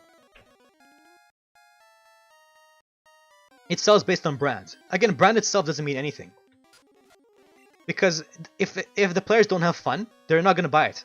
Like, you can package up shit and sell to people, but unless they want shit, they're not gonna buy it. So here's a Moonstone. So okay, Evolution Stones. I really like them. Like, they're a secret way to evolve a Pokemon. It's good because normally, you just level up in habits on its own. It's passive. Evolution Stones are an active way to evolve. And there's a good amount of strategy into it, but it does have downsides. Mainly because every time I have an evolutionary stone, and I want to decide whether I want to use it, I have to open up a menu. Okay, so what I usually do, okay, so I have a Moonstone, okay, and Nidorino is level 17. So first of all, through, let's say, Playground talking, I realized, oh, Nidorino evolves with a Moonstone. Okay, so I have to check out, okay, Nidorino, let's look it up on Cerebi. So okay, so I'm looking up level up moves now. So he learns nothing useful. So level 17, he gets Focus Energy, Fury Attack, Horn Drill, Double Kick. I guess he used the yellow moveset. So okay, so he learns Poison Sting, Focus Energy, Fury Attack, Horn Drill. So he learns nothing. Okay, now let's look at Nidoking. Nidoking learns Horn Attack, Poison Sting, and Thrash. So at level 23. Thrash is a really awesome move. It's better than what Nidorino has. And that's a problem. Because this game is supposed to teach you not to use performance-enhancing drugs. You're not supposed to take shortcuts. Evolutionary Stones, well, again, they are use of resources, but they are shortcuts. You are making your Pokemon more powerful immediately. And usually what that means is that you have to sacrifice move slots. Because if you use it on Pikachu, that was shown in the anime, is that if you use the stone on Pikachu, then he won't learn Quick Attack. He stops learning moves afterwards. Not the case with Nidorino, because Nidoking learns better moves than Nidorino. It flips the message on its head, and that's really bad. And in the first place, I shouldn't have to look up an option, a guide, to see level up movesets to make sure I'm not screwing myself over by not evolving Nidorino as quick as possible. So there's literally no reason right now not to use the Moonstone, so I will. That's actually the optimal thing, which is bizarre. Like, ideally, it would teach me, to just wait and get gratification later. It's the whole, R versus K selection. Delaying gratification for greater reward later on, and you get Nidoking. Nidoking, by the way, is so awesome. He'll carry you for the rest of the game. Like, like this early Pokemon, I found like one of the first routes. It's so awesome. Yeah, even in later generations, even good at multiplayer because of the ability that he gets. But it's very bizarre. Like, I think they just genuinely overlooked it. Because otherwise, the game pretty consistently tells you is that putting effort early on for a later reward will be better. But not for this evolution. There's a few exceptions, and I think that's one of them. Yeah, I like Generation 1 the best, probably Nostalgia. No, not Nostalgia. Because, again, as a kid, I played everything up to 4, but at 4 I stopped liking it. But I really like Generation 3 too. And but I still don't like Generation 3. Like, I replayed them recently just to compare them, and Generation 1 is the best. First mistake I made was thinking people buy games to have fun. Well, they do actually. It's about the experience. In the end, it's all about fun. It's about the product. A game may or may not be good, well designed, but it's supposed to be enjoyable. People can enjoy playing with shit, but they still have to enjoy it. Pokemon is the video equivalent of Cape shit. That's the thing. You know, Cape comics don't sell anymore because comics kind of suck. The movies sell better because, you know, they are bland entertainment. And they're good. Honestly, yeah. I have my own opinions about the Marvel movies. I think Infinity War is probably the peak. But still, they're enjoyable and they serve their audience. They are a good product, and so I think they deserve their performance. Yeah, the only good song in Generation 7 was the Toby Fox track. Yeah, it's pretty good, and like the whole story behind it. But yeah, Horn Drill is awesome. Again, not in single player because the 5PP thing. PP is a very bad system. I really don't like it. Could have been a lot better. I always liked Dorino's moves better. Like, which ones? Like, what moves? Like, he doesn't learn anything interesting. Like, because he already learned Horn Attack, which is the best one. So, he's gonna get Horn Attack. He already has Horn Attack, he already has Double Kick. So, Focus Energy, which by the way is broken in Generation 1, it doesn't do anything. It actually makes you do less critical hits, so that's terrible. You get Fury Attack, which, again, it's terrible. It's a multi-hitting attack with 85 accuracy. Oh, holy moly, it's terrible. And I guess Horn Drill, that's the only thing, Horn Drill. But it's not very good in single player because you run out of PP. Like, it has some use, I guess, but still. And it's level 46. So to get Horn Drill, you're gonna have to keep Nidorino alive until level 46.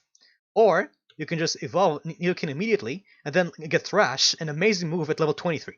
So it's a no-brainer. Just Nidoking is just so much better. You should use him immediately. And yeah, correct. Horn Drill is a TM. Yeah, you can use that as well. Fully evolved Pokemon take more XP to level up. I don't think that's a thing in this generation. Like later on, I think it was. I'm not so sure about Generation 1. Because at least they're in the same level up group. Like yeah, because Nidoking is a medium slow, which applies all the way. I think that mechanic where unevolved Pokemon gain more experience was only introduced later. So in this generation, it's not true, unless somebody can correct me. But I'm pretty sure that's how it worked here. Generation 2 is objectively better than Generation 1. No, and maybe mechanically, but there's more to a game than just mechanics. As an experience, I'd say it started some very bad trends, which like maybe it is like for the average person. But at least from my perspective, or what I care about, what I really value, is efficiency. I really like, you know, minimalism and slimness. And Gen 2 is really wasteful. It's a pain in the butt. You need a guide for so many things. Actually, playing the game for me is not fun. Like, it is, but I have to ignore so many mechanics, so I didn't enjoy it very much. Everybody knows people who play Overwatch don't play games for fun. That's a separate thing, though. That's esports, though. There's lots of reasons to play games like that. Why would anybody say Gen 1 when Gen 2 exists? Well, you know, I might even just do a little bit of Gen 2 after I finish this, just to explain why I don't like it very much. Because it's not fun. It's not going to take probably more than one episode, but I don't like Gen 2. I think Gen 2 is really overrated. It has some good stuff to it, yeah. And it is very memorable. But it started downward decline. Like, the warning signs the franchise was going downhill were already present in Generation 2. It's where all the cancer began growing.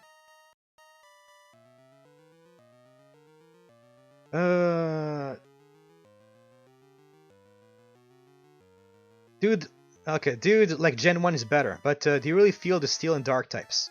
They were better balanced. Yeah, there were good balance decisions and good mechanical improvements later on, I agree with that. But the game is more than just the mechanics, it's about the experience as a whole. And the addition of all this crap into it kind of polluted the experience. Again, I don't want to dwell on this too much. For now, I just want to point out the things that Generation 1 did well. Like, I already started the screen so long, let's move on. Going through Mount Moon, which actually, as far as dungeons go, it's not too bad. Like, there's some of these ladders here, and they serve to like be a distraction and waste your time, but it's tolerable. This is one of the best dungeons in the game, I would say. It's decently fun. Like, it's a little bit annoying, but not too bad. Like, there are Zubats and everything, but Zubats only become a cancerous pain in the side with the later dungeons. This one is good.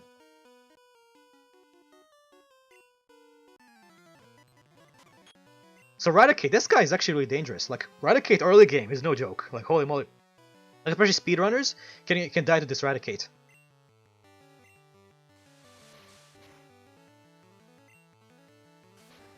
So he has pretty high speed, which is pretty good critical rate.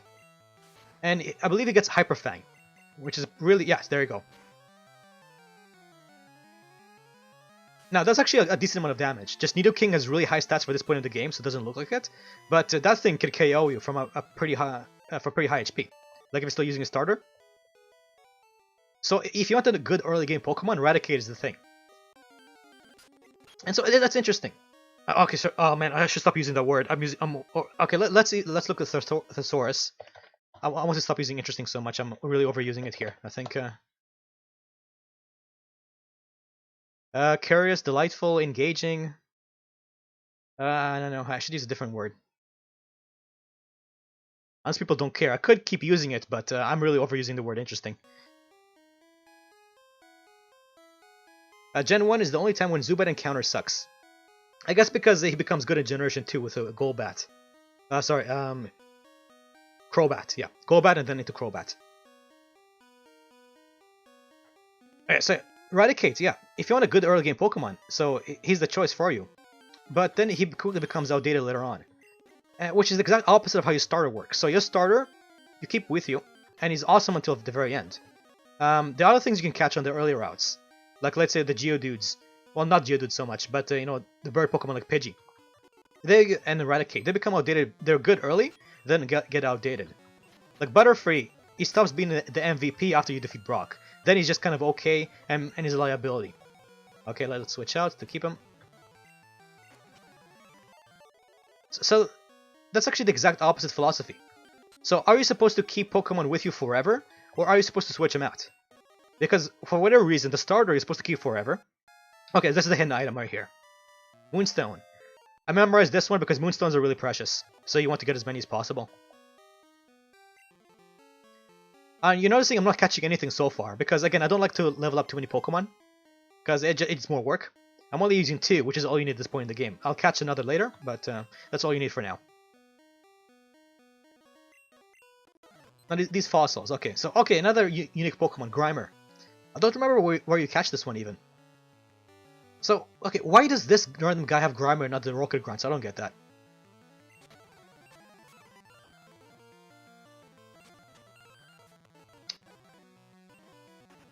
Interesting, the previous person who had the unique Pokemon was also a scientist. Super Nerds, yeah. So maybe Super Nerds is supposed to use more exotic stuff, or probably from advanced areas. Okay, and this is interesting right here. You have to pick your fossil. I guess Chad can decide, but I'm not going to use either one of them because they suck, so it doesn't matter. And if you ever watch the Twitch plays Pokemon, then of course they pick the Helic fossil, the first one, and that's the quicker one, so that's one you usually pick. So this case right here is an example of replayability, because you can only get one of these per playthrough. And so, why doesn't this game have a New Game Plus? Like, it baffles me. I get why. The whole reason why this game is separated into 2 versions in the first place was so you can trade with each other. And there's lots of one-off unique items and unique Pokemon like this, and or the legendaries, so you can encourage trading. But that's already the case. With the different versions, you don't need these exclusives as well. It's just really going way overboard. And these Pokemon aren't even that good. I think the game should just have a New Game Plus, just let you start over again, and just pick another fossil. Like, nobody cares if you have to do that. Later games usually let you just find more fossils through different ways. It'd be so much simpler just to let you replay the main story. And just like, for example, this choice right here, this doesn't tell you anything. Okay, Helix Fossil, Dome Fossil. As a kid, that doesn't tell you anything. So, what's the difference between these two? They're different words, but unless you look up a guide, you're not gonna know which Pokemon these evolve into, and which one is better. In this generation, they're both about the same. I think Kabutops, I think Omastar might be even better, but they're both bad. So it doesn't matter which one you pick. Oh yeah, I think Pokemon Yellow introduced an ambush fight right here. Those are evil, by the way. I really hate those. Okay, yeah, it's not in this version. But here, Team Rocket would ambush you. It's just mean. Because Pokemon is a game about resource management. And so you plan for the stakes ahead, for the problems you'll face, and you ration your resources. And so surprise fights out of nowhere, that, yeah, they're surprising, they can make you black out. They are a challenge, but they're cheap. And I would prefer it if a game is fair in respects to the player. And so, okay, here's a nice experience right here. And also, let me catch up with chat. Lots of mechanics of breeding, yeah, lots of good mechanics, but a game is more than its mechanics. Beedrill is an early game Pokemon. It's not good. Because he learns Poison Sting. Like, let's see Beedrill. Beedrill sucks. Okay, so Beedrill learns... He has Fury Attack, normal type. Then Tweeneedle. Okay, I guess that's the one upside. He does learn Tweeneedle, which is the best bug type move in the game. But he only gets that to level 20, so that's something. So yeah, you can fight all those psychic trainers with your Tweeneedle, with your Beedrill, which is also weak to psychic type moves. So that's gonna be great. And then Pin Missile at level 30, and then Agility. So so just Tweeneedle. Tweeneedle is the only thing. Which, by the way, Tweeneedle is only a total of base 50 power. So it's not even that good. Like, it's the best bug type move, but it's still pretty bad. And that's really the only reason why to ever use him. He's terrible. Kabutops is the best. No, they're bad. They're just worse than the other water types. This generation has a lot of water types. And those fossil mons, they're just not good. There's no reason to use them. Especially by how late you get them. Times 4 damage against grass poison. I'm not sure if it's actually worked that way. Like, that's the message it gives you, but, Generation 1 is weird messages stuff. Sometimes it tells you it's super effective when it's actually not.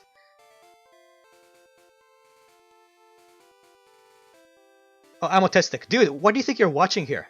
Did you see what I'm doing? Of course I'm gonna analyze every single thing you say.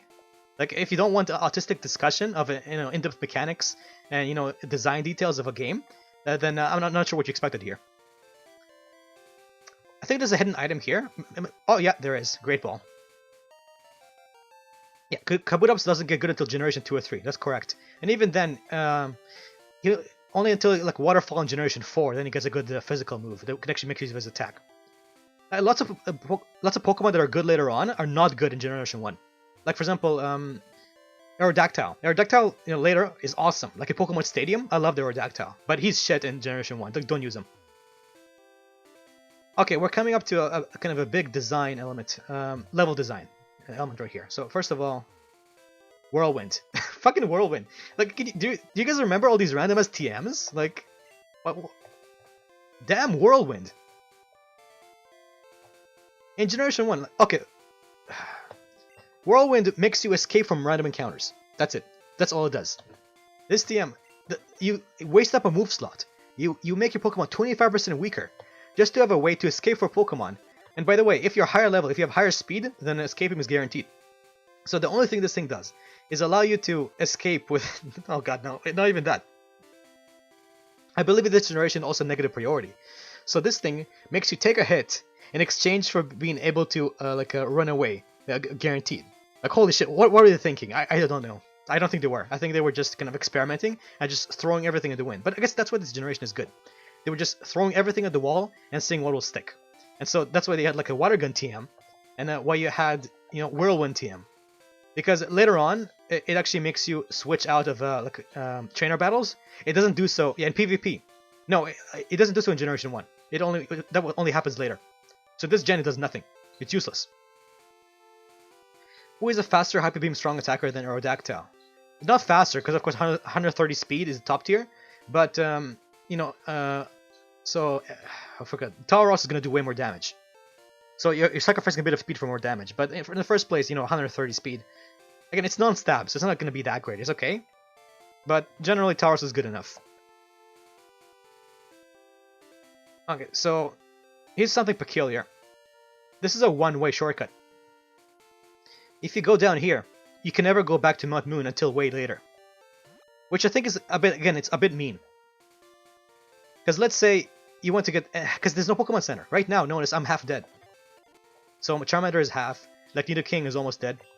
The only way for me to, heal them is just to backtrack all the way, which is a long-ass time. Or to go down there and reach the Pokemon Center. But this means sacrificing this region. I can't go back there. I can't go back to catch Geodude. I can't go back to catch Clefairy.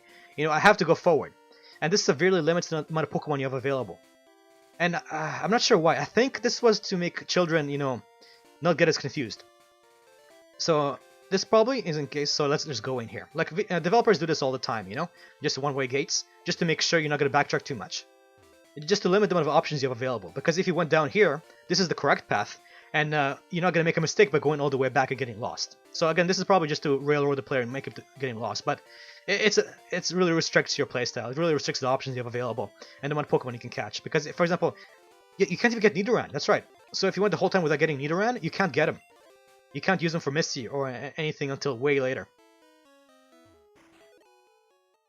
The only base legend in the entire franchise. I guess it's the only one that tricks you. It's quite mean.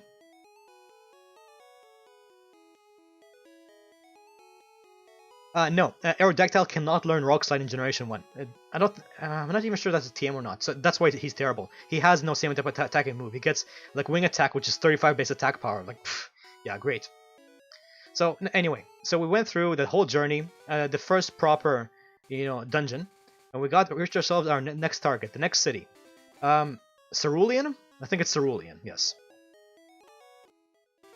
And of course, whenever you reach a new area, you have to look in what you can, areas you can grind. At least that's what I like to do. So, yeah, you get Ekans. You saw that before, so that's not unique. In fact, I don't think there is anything unique here. Ekans, yeah, is the only one. Everything else you already saw before. So this patch of grass exists just to give you basic grinding with a Pokemon you already saw. And locking you out of everything you saw in Mount Moon.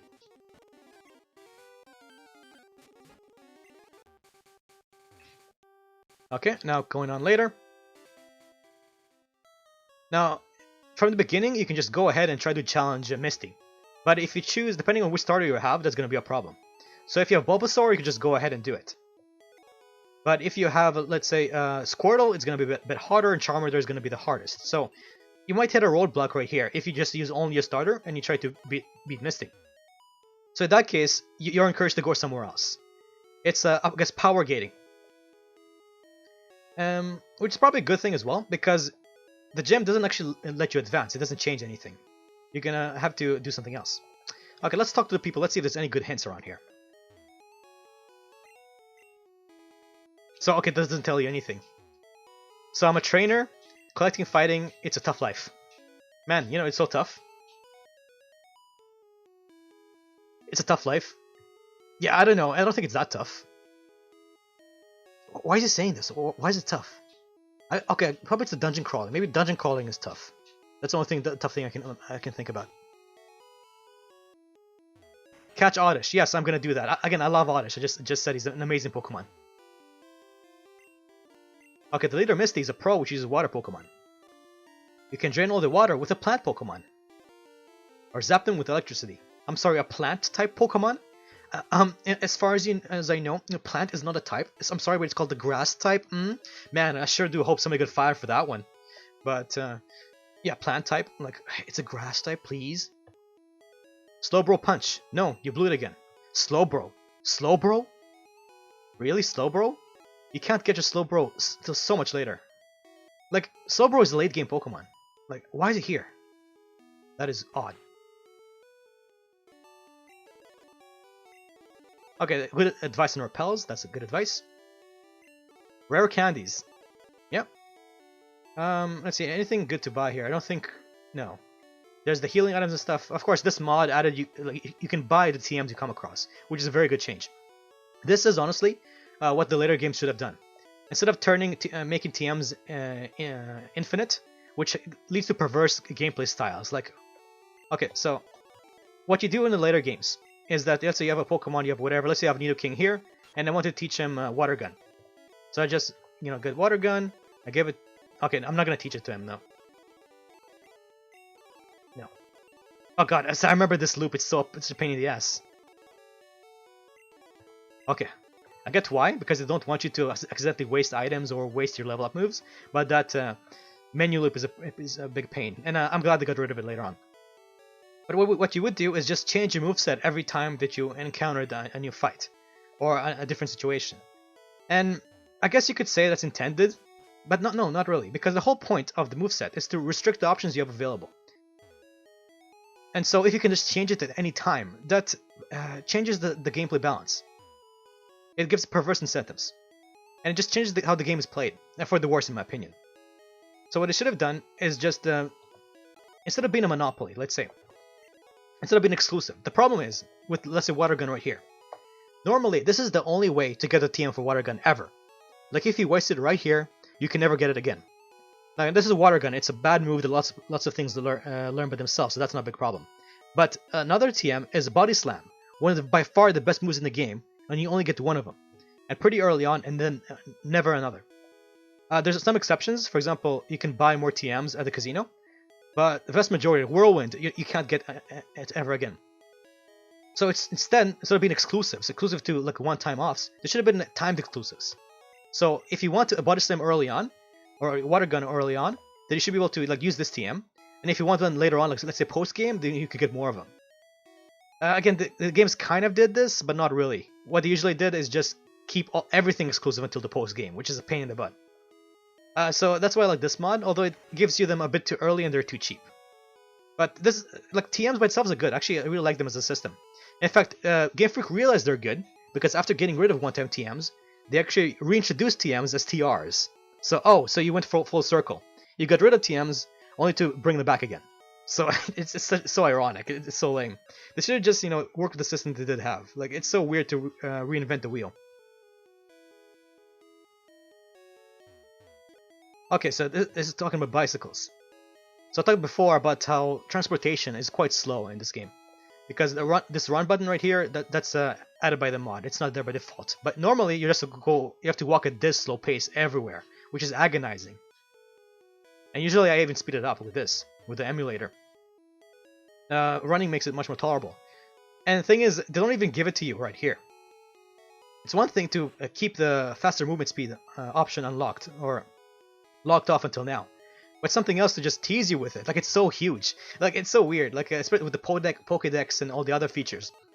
You get this really basic, not really that useful features, which are made into this huge deal. And I guess it's fine, it adds to immersion. I think that's the main advantage, is the immersion, because honestly, when you get the bike, it feels like you earned it. Like it's not that intuitive, you have to put the work into it, you have to look it up if you're not, if you don't explore enough. And it is a pretty nice reward, the bike is nice.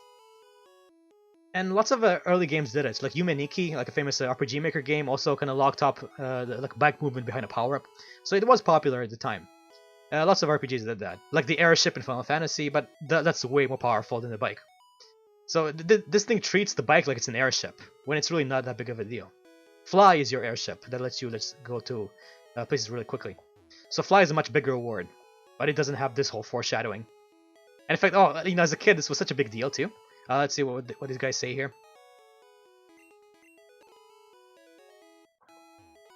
Bikes are cool, but they're way expensive. That's true. So you go walking here into him, like, welcome to a bike shop. We got just a bike for you. And you think, holy moly, look at that money. And this blew my mind. Like, whoa, can you even get that much money? Like, the answer is no. Because this is more than you can carry. Which makes me think, like, what is the economy like in this game? Because in general, I believe that these are like cents. Like, Poké Dollar is supposed to represent yen. So just move to 2 digits over. So this would be 1,000. That's $10,000. This bike costs $10,000. The equivalent of it. That's something else. Like, holy shit. Like, is he overcharging you? Or is that really the price that things are like in this world? Like, the non-Pokemon related goods? Because the other stuff is pretty affordable. Let's actually even compare the cost. Yeah, so Pokeball would be $2, a potion would be $3. So on this TM would be $20, and this would be $2, which is reasonable. Because if you go even lower and they're worth cents each, that's a bit much. But okay, no, the real answer is that they didn't put thought into it. This is not lore friendly. It's not actually the actual cost of the bike. The only reason why it costs so much is so you can't buy it. It costs $10,000 to tell you that you're not supposed to buy it, and just find some other way to get it. But anyway, these decisions are based the lore around we see the game. And so now that's part of the lore, that whatever reason, bikes are super duper expensive in this setting. Maybe they're just really popular because everybody's so energy efficient, because this is a utopian ideal. But I'm not sure why would a bike cost that much. Maybe they're under a socialist system? Well, probably not. You know, there's lots of interpretations as to like what kind of economy this world uses. You're making an encyclopedia on Pokemon. This is so interesting in retrospect. So they're thinking, wait, you're making an encyclopedia on Pokemon? Like a Pokemon Dex? Oh, that sounds amusing. What a novel concept. I mean, a Pokédex. Well, what is that thing? Yeah, you have to remember, during this time, the Pokédex was a brand new invention. Like, until Professor Oak, nobody ever thought to make a Pokédex, the thing that we take for granted. It's such a big part of this franchise. This is a brand new phenomenon. It gets really funny when everything is brand new, like in Generation 2, where Pokemon breeding, for whatever reason, is brand new. Like, okay, I get why. Like, from a gameplay perspective, yeah, you never had breeding before this. But actually, from the lore, I guess that's a big compromise you have to make. You know, between lore and between gameplay. But it gets quite silly in Pokemon, especially with the retcons they make later on. Okay, that bush in front of the shop is in the way. So okay, these are not trees or branches. These are supposed to be bushes. I don't know. It doesn't really look like a bush. I guess kind of. It looks like a miniature tree. But canonically, this is a bush. Good to know. Yeah. Okay, so Bill has lots of Pokemon. Yeah, these NPCs are actually much better than I remembered. Most of them are not that wasteful. They're pretty efficient.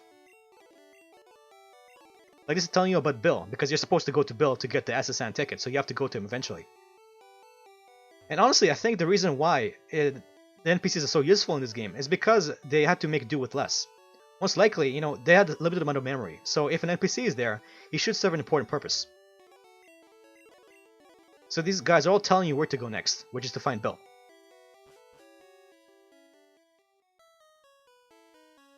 TMs became infinite due to emphasis on competitive that started in Generation 4. Now that doesn't make any sense either, because typically in the post-game facilities you could just buy infinite TMs anyway. The only thing they did was just prevent hoarding. Because hoarding is a big problem in RPGs, you know? When you find a rare item, and TMs were really rare, there's only one of a kind, you're not going to use them, you're just going to keep them there forever. So you typically just ignore TMs, unless they were the repurchasable kind. You know, as a kid, it was so lame to use up a TM. Then realized, oh man, I wish I didn't, now I want to teach it to the different Pokemon. It's like a type of loss aversion. So it makes sense that they wanted to introduce more of them, just to tell the player, hey, you can use TMs. You can just stop hoarding them, you can use them. There are lots of ways to get around that, but that's the choice that Game Freak decided to go with, and I disagree. Instead, I think they should have made it clear that TMs are a temporary thing. Like, you can get it right now, and you'll get more later, don't worry. So there's no reason to hoard.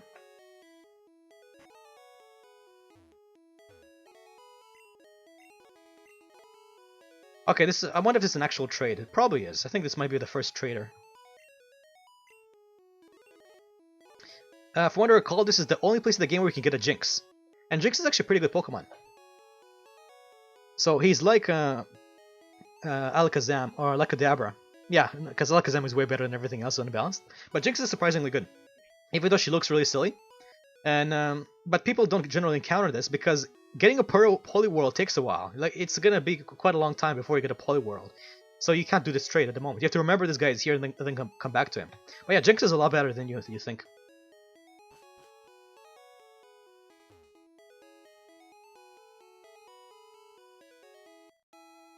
Okay, so they needed another hint for people returning to Cerulean City, so the bike voucher was it. It helps remove some of the exhaustion from returning for a little reward. Yeah, you're right. So, again, it's foreshadowing. But then you have to remember that the bike voucher would give you that, and it requires reading. So I'm not sure that's as good. But that's an example of good level design, yeah. I think there's another hidden item here somewhere. Like, pretty sure in later generation, I think in Gen 2, there's an item inside this trash can. I think this is where leftovers are. Might be misremembering.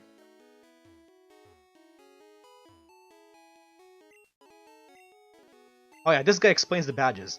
And this is another pretty obscure mechanic, which is that each badge gives you a stat boost. This was really broken in Generation 1. Like, you can just stack it over and over again, with each time you change stats. Yeah, so that wasn't the best. And I get the idea behind it. It's like a leveling up your trainer level, because each badge you get makes you as a trainer more powerful and your Pokemon more powerful. But in effect, the bonus was so small and you didn't notice it. It was just passive, and then it was so broken and glitched. They may as well just get rid of it. I'm not sure which generation got rid of them, but this whole idea of each badge increasing a power, it's not necessary either, because the game is easy enough. And especially this kind of hidden boost, you don't need it. It's extraneous. Jinx is super effective because it triggers people.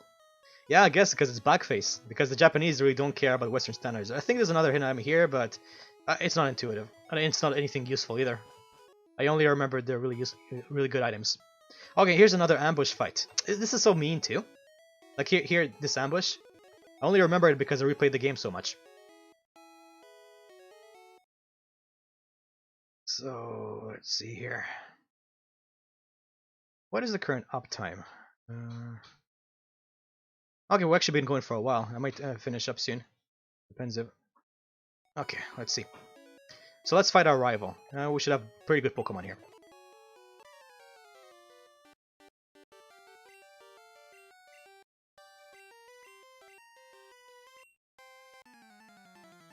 Okay. Now this battle is actually really tough on speedruns. I actually watch speedruns of this game, so I know a fair bit about that. Because he has, you can decrease accuracy. Accuracy is its own separate thing. Like, accuracy is so bad. Accuracy was just a bad idea. Like, in other RPGs, it's tolerable. But the problem is that, okay, let's see if you can use an accuracy attack. No Gust. Okay, he didn't. But okay, the problem with accuracy is because this battle system is more concentrated. Usually you have 4 party members and usually at least 4 opponents. So if one opponent has their accuracy decreased or increased, it's not going to matter that much. You still have 4 other attacks going on that turn. In here, Pokemon is a one-on-one battle. So each change in accuracy is 4 times as powerful as it would be in a different game. It's too important and it's overpowered. And that's what people say too, is that accuracy strats are just a pain in the butt.